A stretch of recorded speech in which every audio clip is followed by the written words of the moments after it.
मध्य प्रदेश इंदौर के एक दूल्हा और एक दुल्हन शादी के 2 या 3 हफ्ते बाद ही निकल जाते हैं हनीमून मनाने के लिए, और वो भी काफी दूर, लगभग 2185 किलोमीटर दूर चले जाते हैं। लेकिन घर वालों को पल पल की खबर भी दे रहे थे।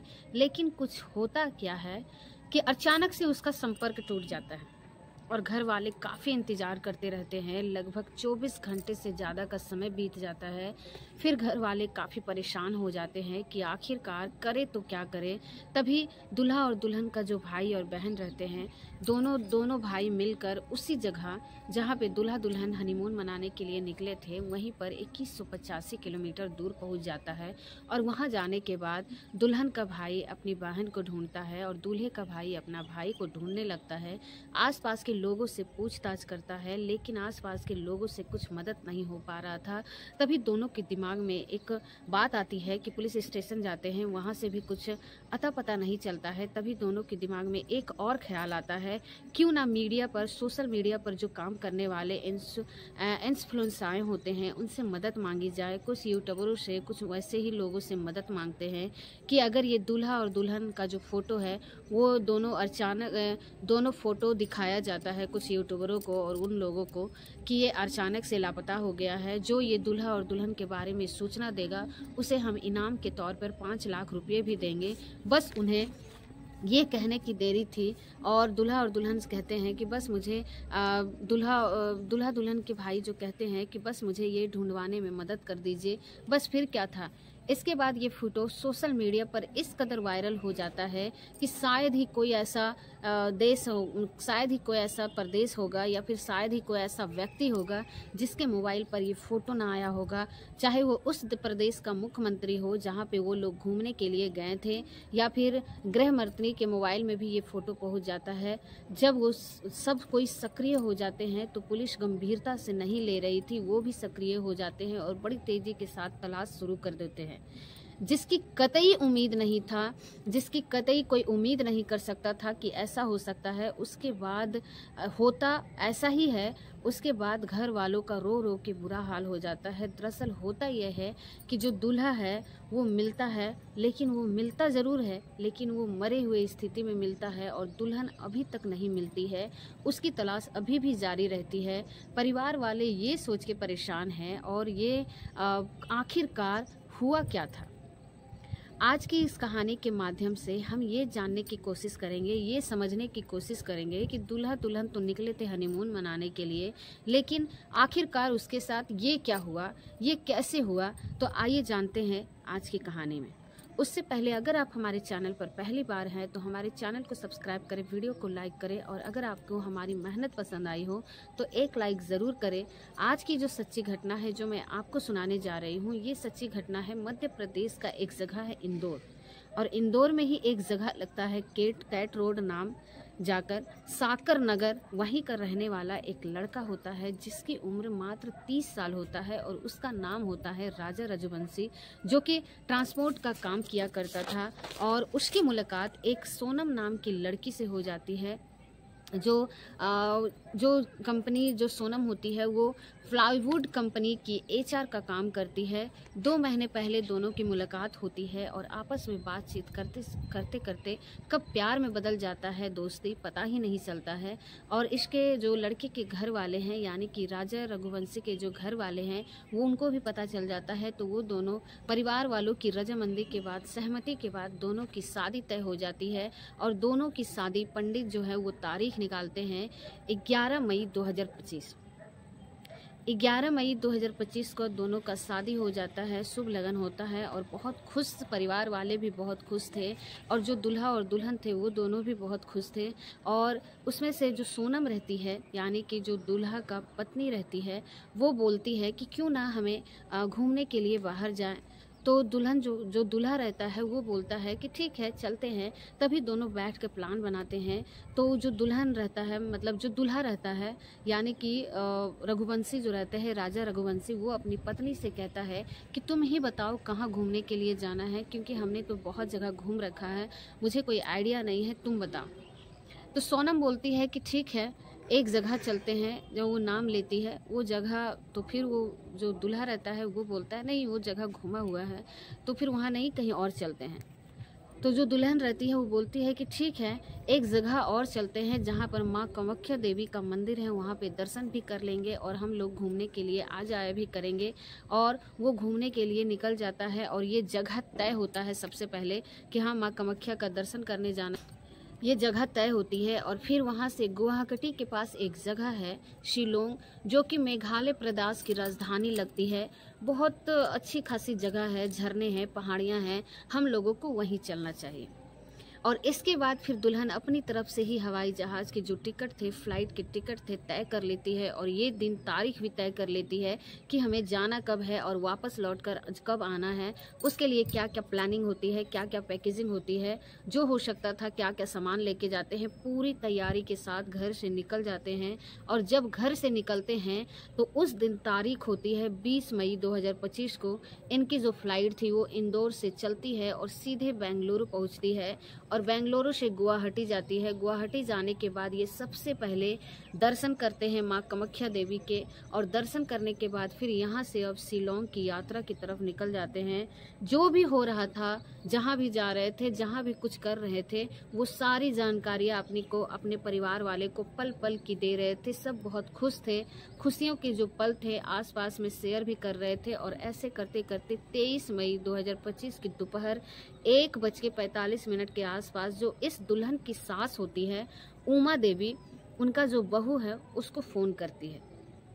लेकिन जब बहू बात कर रही थी तो वो बहुत हाँप रही थी, यानी कि ऐसा लग रहा था उस बातचीत से जैसे क्या वो किसी पहाड़ी को चढ़ने की कोशिश कर रही हो और चढ़ते चढ़ते उसकी सांस फूल गई हो, जिससे कि बातचीत करने में थोड़ी दिक्कत हो रही थी। सास ने पूछा कि क्या स्थिति है, कहाँ हो। वो बताती है कि माँ मैं पहाड़ी चढ़ रही हूँ। और उनसे पूछा जाता है कि बेटा तुम इतनी ऊंचाई पर जाने की क्या ज़रूरत है, आपको एक काम करना चाहिए, नीचे से ही देख लो, आपको इतनी थकावट भी नहीं होगी और वैसे भी आपका व्रत है। सास और बहू दोनों आपस में बहुत अच्छे से बातचीत कर रही थी। तभी बहू कहती है अपनी सास से कि माँ जी मैं आपको बाद में फ़ोन करती हूँ, मैं यहाँ कुछ नेटवर्क थोड़ा इशू है, दिक्कत है, इसीलिए आप बाद में बात करेंगे। बस इस तरह की बात थी। आखिरकार ये बातचीत का सिलसिला इनका चल ही रहा था और जब फ़ोन कट जाता है तो आप सास इंतज़ार कर रही थी कि आखिरकार बहू का फिर से फ़ोन आएगा, लेकिन फिर से फ़ोन ही नहीं आता है। जब उमा बार बार अपनी बहू और बेटी को फ़ोन लगा रही थी तो फ़ोन नहीं लग रहा था। 23 तारीख भी गुजर जाती है और 24 तारीख को कई बार कोशिश की जाती है। जब बात नहीं बन पाती है तब दूल्हे का जो बड़ा भाई होता है, नाम उसका सचिन होता है, दूसरे भाई का नाम विपिन होता है। सचिन और विपिन से माँ कहती है बेटा मैं कई बार कोशिश कर चुकी हूँ, कई बार ट्राई कर चुकी हूँ, लेकिन बेटे से बात नहीं हो पा रहा है। बेटा का नाम राजा रघुवंशी होता है और बहू का नाम सोनम रघुवंशी, दोनों में से किसी से बातचीत नहीं हो पाती है। तभी बात लड़की के मायके वालों तक पहुँच जाती है। लड़की का जो भाई होता है उसका नाम गोविंद होता है और लड़के का भाई जो मंझला भाई होता है विपिन, दोनों आपस में सलाह मशवरा करता है और कहते हैं कि हम दोनों को वहाँ मौके पर जाना चाहिए, यानी कि इंदौर में जो जगह है शिलोंग जगह, वहाँ पर गए घूमने के लिए। वो लगभग 2185 किलोमीटर दूर है। दोनों भाई इमरजेंसी अपने फ्लाइट का टिकट करते हैं, आखिरकार उस जगह पर पहुंच जाते हैं और वहां जाने के बाद आसपास के लोगों से बातचीत करने की कोशिश कर रहे थे। एक अपनी बहन को तलाश करने की कोशिश कर रहा था तो दूसरा अपने भाई को तलाश करने की कोशिश कर रहा था। कोई सफलता मिल नहीं पा रही थी। आखिरकार ये 25 मई 2025 को वहां पहुंच जाते हैं, जिनसे वो जहां संपर्क टूटा था और वो 23 मई को टूटा था। 24 और 25 मई अब आसपास के लोग कोई मदद करने को तैयार नहीं था। सबसे बड़ी दिक्कत तो ये आ रही थी कि जो भाषा थी वो उनकी भाषा इनको समझ में ही नहीं आ रही थी और इन आपस में एक दूसरों की भाषा समझने में असमर्थ हो रहे थे, दिक्कत हो रही थी। तभी भाई ने कहा कि यहाँ से कुछ मदद नहीं होगी। वापस वो इंदौर फोन करते हैं और कहते हैं कि यूर्स की मदद मांगो और इस फोटो को जब सोशल मीडिया पर अपलोड करेंगे, वायरल करेंगे, तो शायद ये बात सरकार तक पहुंचेगी, पुलिस प्रशासन तक पहुंचेगी। साथ ही लोकल की पुलिस से जाकर संपर्क करो कि यहाँ की पुलिस तो कुछ सुन ही नहीं रही है। मेघालय की जो पुलिस होती है वो शायद उनके परिवार वाले की बातों को समझने में कोशिश नहीं कर रही थी। क्योंकि 2 लोग जो थे वो गायब थे, उनका पूरा परिवार हिल जाता है, डोल जाता है। और इधर इंदौर में घर वाले, परिवार वाले कोशिश कर रहे थे। पुलिस कमिश्नर जी से मुलाकात करते हैं, कमिश्नर संतोष सिंह से इस मामले को गंभीरता से लेते हैं और डीसीपी क्राइम ब्रांच के राजेश कुमार त्रिपाठी जो कि आदेश करते हैं, कहते हैं कि अब इस मामले को देखिए। इसके बाद फिर शिलोंग की पुलिस को फोन किया जाता है। उधर फोटो बहुत तेजी के साथ वायरल हो रहा था और देखते ही देखते फोटो ये मध्य प्रदेश के मुख्यमंत्री तक पहुंच जाता है, मेघालय के मुख्यमंत्री तक पहुंच जाता है, भारत सरकार के गृह मंत्री तक पहुंच जाता है। उसके बाद फिर मैसेज किए जाते हैं, आदेश दिए जाते हैं, तब जाकर पुलिस गंभीरता से लेती है और गंभीरता से फिर ढूंढना शुरू करते हैं कि सबसे पहले सागर सेन समाल का ये जानकारी मिलती है। वो जो व्यक्ति होता है जिसने कि अपनी स्कूटी उनको दी थी, दंपति को 4 दिन के लिए स्कूटी मांगी थी, हम लोग स्कूटी लेकर हम इस आसपास के जो इलाका है इनको घूमना चाहेंगे और इसके लिए स्कूटी मिल जाती है। ये जितने भी हिल स्टेशन होते हैं वहां पर वाहन आसानी से मिल जाते हैं। आपको कुछ पैसे जमा करने पड़ते हैं, कुछ ऐसे पहचान पत्र जमा करने पड़ते हैं। उसके बाद फिर आप उसे कितने भी दिन तक रख सकते हो, उसके बदले में आपको सिर्फ पैसे देने पड़ते हैं। तो ML05A1472 आखिरकार ये स्कूटर था जिस स्कूटर पर वो लगातार घूम रहे थे। उससे पूछा जाता है, वो कहता है कि मेरे स्कूटर में GPS लगा हुआ है, मैं इसके माध्यम से भी पता करता हूँ। इधर तो ये पता करने की कोशिश कर रहा था, उधर जहां स्कूटर की अंतिम लोकेशन पाई जाती है वो होता है ओशरा हिल्स, जो कि डबल डेकर के आसपास बताया जाता है। अब उधर से किसी ने फोन किया, जो गांव के आसपास का मुखिया होता है, वो बताता है कि यहाँ पर एक स्कूटर है जो लावारिश हालत में खड़ा हुआ है। पुलिस मौके पर पहुंचती है तो स्कूटर में चाबी लगी हुई थी। अब दोनों आपस में संपर्क करते हैं। उधर विपिन और साथ ही जो गोविंद होता है वो पुलिस के संपर्क में है, वो आसपास के लोकल बने थे, उनसे भी संपर्क होता है। अब इसके बाद पुलिस भी सक्रिय हो जाती है, 6 टीम बनाई जाती है। 6 टीमों में लगभग 35 ऑफिसर होते हैं। अब चाहे वो SDRF की टीम हो या NADRF की टीम हो, अपनी तरफ से पूरी तमाम कोशिश कर रहे थे। लेकिन जिस इलाके में अंतिम लोकेशन पाई जाती है उस इलाके में लगातार बारिश भी हो रही थी, कोहरा भी था, ऐसे में ढूंढ पाना बहुत ज़्यादा मुश्किल हो रहा था। हालांकि लगातार कोशिश कर रहे थे और एक एक करके ऐसे दिन बीत रहे थे। आखिरकार 11 दिन बीत जाते हैं और 2 जून की ये बात है। 11 बजे के आसपास का समय हो रहा था। इलाका लगता है रिदियाद ओलिंग यंग, जो कि बेई साहेब डोंग की तरह एक पार्किंग स्थल होता है। पार्किंग स्थल के नीचे लगभग 1000 फुट की गहराई के नीचे एक बॉडी दिखाई देती है जो कि ड्रोन के माध्यम से देखी गई थी। आखिरकार उस बॉडी को बाहर निकाला जाता है जो काफी डिंकपोज हो चुकी थी, जिसकी वजह से पहचान पाना बहुत मुश्किल हो रहा था।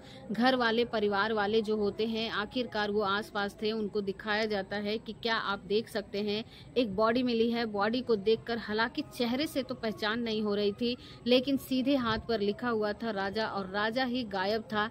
राजा रघुवंशी जब उसे देखा जाता है, साथ ही उसके हाथ की कलाई पर एक घड़ी बांधी हुई थी। वो घड़ी इलेक्ट्रॉनिक घड़ी होती है, जिसकी वजह से पहचान लेते हैं कि ये तो मेरे सबसे छोटे वाले भाई की घड़ी है। आखिरकार फिर ये जांच पड़ताल शुरू होती है और जांच पड़ताल होने के बाद ये जो सब होता है वो पोस्टमार्टम के लिए भेज दिया जाता है।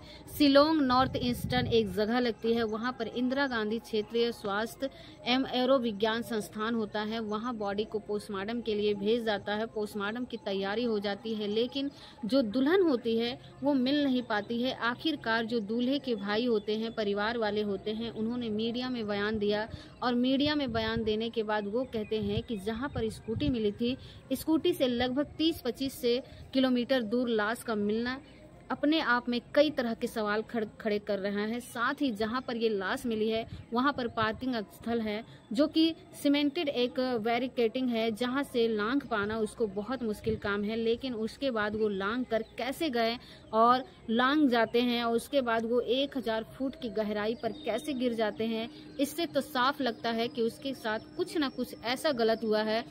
उसके पास सोने की अंगूठी थी, चैन थी और कुछ पैसे भी थे, मोबाइल पर्स वगैरह कुछ भी नहीं। 4-4 मोबाइलें में से एक भी मोबाइल नहीं मिलता है और जो दुल्हन होती है उसका भी कहीं अता पता नहीं होता है। हालांकि उस लाश के पास में एक सफेद रंग की शर्ट मिलती है, लेकिन वो शर्ट किसकी है इसके बारे में कुछ अता पता नहीं था। साथ ही जो इन्होंने अपने स्तर से, जो भी लड़की का भाई होता है वो लड़की का भाई होता है, इन्होंने अपने स्तर से जो कोशिश की थी उसको शंका थी कि कहीं न कहीं गाइड ने उनको मिसगाइड किया था और मिसगाइड करने की वजह से ऐसे इलाके पहुंच जाते हैं जो बहुत खतरनाक इलाका है, जहां पर लुटेरे रहते हैं, बदमाश रहते हैं, वहां पर गुंडागर्दी होती है। वहां आसपास के कोई काफी दिनों से कोई आता जाता भी नहीं था। आखिरकार वो कैसे पहुंच सके होंगे? कहीं न कहीं इसमें गाइड का जो भी रोल हो सकता था। रेस्टोरेंट वाले से भी बातचीत होती है, सामने के उससे झगड़ा होता है। रेस्टोरेंट वाले से राजा का झगड़ा किस बात पे हुआ था, पुलिस को जांच करनी चाहिए और इससे जांच करेंगे तो शायद ही उसके एक होटल के अंदर रिसेप्शन के पास में दोनों बैग मिल जाते हैं। दोनों बैग वहां क्या कर रहे थे, जबकि वो अच्छा खासा कमरा लेना था, तो क्या वजह थी उनको उनका सामान यहाँ पर रखा हुआ था, इस पे भी जांच होनी चाहिए। साथ ही एक्टिवा वाले की जो मंशा थी उस पे भी जो मंशा थी, कई तरह से सवाल खड़े कर रहे थे। आखिरकार इनके उनकी कुछ मंशा है तो इन्होंने जांच पड़ताल की मांग की और जांच पड़ताल की मांग करने के बाद हालांकि मेघालय की पुलिस ने SIT गठन की बात की और मामले को उच्च स्तरीय जांच कराने की बात की, ताकि दुल्हा क्यों गायब हुआ और दुल्हन कहाँ है उसके बारे में पता निकल सके। लेकिन जो घर वाले हैं वो कहते हैं साफ साफ कि इस मामले में CBI जांच होनी चाहिए। CBI जांच के बाद ही सब कुछ चीजें, स्थिति सब क्लियर हो सकेंगे, क्योंकि जिस तरह से मेघालय की पुलिस ने शुरुआत में काम किया था उससे तो लग रहा था कि शायद इसमें वो पूरी तरह से ईमानदारी से काम नहीं कर पाएगी। इधर जो लगातार बारिश पड़ रही थी और जब बारिश होती है तो मिट्टी भी दरकती है, जमीन भी खिसक सकती है और ऐसे में लगातार ऐसे ही चलता रहा तो सोनम की अगर साथ कोई और हादसा हो गया होगा तो शायद उसको ढूंढ पाना इतना मुश्किल हो जाएगा। और वैसे भी 11-12 दिन का समय बीत चुका है। ऐसी स्थिति में सोनम के साथ क्या हुआ होगा क्या नहीं, सहज ही अंदाजा लगाया जा सकता है। जिस तरह से दुल्हन यानी कि जो राजा रघुवंशी होते हैं उसके साथ अब इसके बाद फिर पुलिस प्रशासन, अब देश की मीडिया, सोशल मीडिया पर लगातार इंदौर के दंपति के बारे में चल रहा है। लेकिन परिवार वालों ने ये बिल्कुल कतई उम्मीद नहीं की थी कि जो उस दूल्हे के साथ होता है वो वाकई भयानक होता है। अब ये पुलिस की जांच का विषय है कि क्या वाकई लूट या बदमाशों ने इस तरह की घटना को अंजाम दिया है या फिर अपने आप से वहां पहुंचे हैं। जो भी होगा वो जांच के बाद स्पष्ट हो सकेगा। लेकिन परिवार वालों कहते हैं कि CBI से पहले इसे कोई जांच पड़ताल नहीं कर सकता। दोस्तों, इस पूरे घटनाक्रम को सुनाने का उद्देश्य किसी को परेशान करना नहीं, किसी का दिल दुखाना नहीं, बल्कि आपको जागरूक करना है, आपको सचेत करना है। जिस तरह से लोग अपनी खुशियों को बांटने के लिए दूसरी जगह पर पहुंचते हैं, खास करके हिल स्टेशन पर या फिर ऐसे टूरिस्ट पैलेस पर पहुंचते हैं, ऐसे में वहां लोकल वालों की बड़ी जिम्मेदारी बनती है कि उनके साथ वो अच्छे से पेश आए, उनकी मदद करे, क्योंकि मदद करेंगे तो वो जाकर उनका प्रचार करेंगे और प्रचार करेंगे तो फिर लोग ज्यादा से ज्यादा घूमने आएंगे और लोग ज्यादा से ज्यादा घूमने के लिए आएंगे तो जाहिर सी बात है फिर किसी को इनकम भी होगी और उसकी तरक्की भी होगी। ऐसी स्थिति में जब दूल्हा और दुल्हन वो घूमने का प्लान बना रहे थे तो ये एक तरफ से आवाज आती है कि एक काम करते हैं, श्रीनगर घूमने के लिए चलते हैं, वहाँ बहुत बहुत अच्छी जगह है, देख सकते हैं। लेकिन तभी घर वाले कहते हैं कि वहाँ पर अभी आतंकवादी वारदात हुई है, घटना हुई थी, वहाँ जाना तुम्हारे लिए खतरे से खाली नहीं है। अगर श्रीनगर से इस तरह की बातें हुई है और शिलोंग में इस तरह की बातें हो रही है तो लोग कहाँ जाना पसंद करेंगे, कहाँ जाएंगे। इस तरह से टूरिस्ट को बड़ा नुकसान पहुंच सकता है। और घर वालों ने, परिवार वालों ने यूटर्स का सहारा न लिया होता तो उसके बाद ये सोशल मीडिया पर वायरल ना होता, मुख्यमंत्री और जो गृह मंत्री है उनके बाद फिर पुलिस प्रशासन सक्रिय ना होता तो शायद मदद ना मिल पाती, दूल्हा नहीं मिल पाता। लेकिन क्या सभी के लिए इस तरह से यूर्स को सामने आना पड़ेगा? और क्या जब मामला हाईलाइट होगा तभी पुलिस प्रशासन जागेगा? पुलिस को अपनी जिम्मेवारी निभाते हुए ईमानदारी से काम करना चाहिए और किसी की बेटा हो या किसी की बेटी के साथ कोई अप्रिय घटना ना हो, इसके लिए शुरुआत से ही सहज रहना चाहिए। उम्मीद करते हैं कि आपको ये वीडियो जरूर ही पसंद आया होगा और अगर आपको ये वीडियो अच्छी लगी तो एक लाइक करके हमारे चैनल को सब्सक्राइब करें। अब देखते हैं दुल्हन कब मिलेगी और कहाँ मिलेगी, किस हालत में मिलेगी। उम्मीद करते हैं कि शायद दूल्हा अगर मरे हुए स्थिति में मिले हो तो दुल्हन अच्छे से होगे। तो मिलते हैं अगले वीडियो में, जो भी जानकारी मिलेगी। तब तक के लिए आप सभी लोगों का बहुत बहुत धन्यवाद।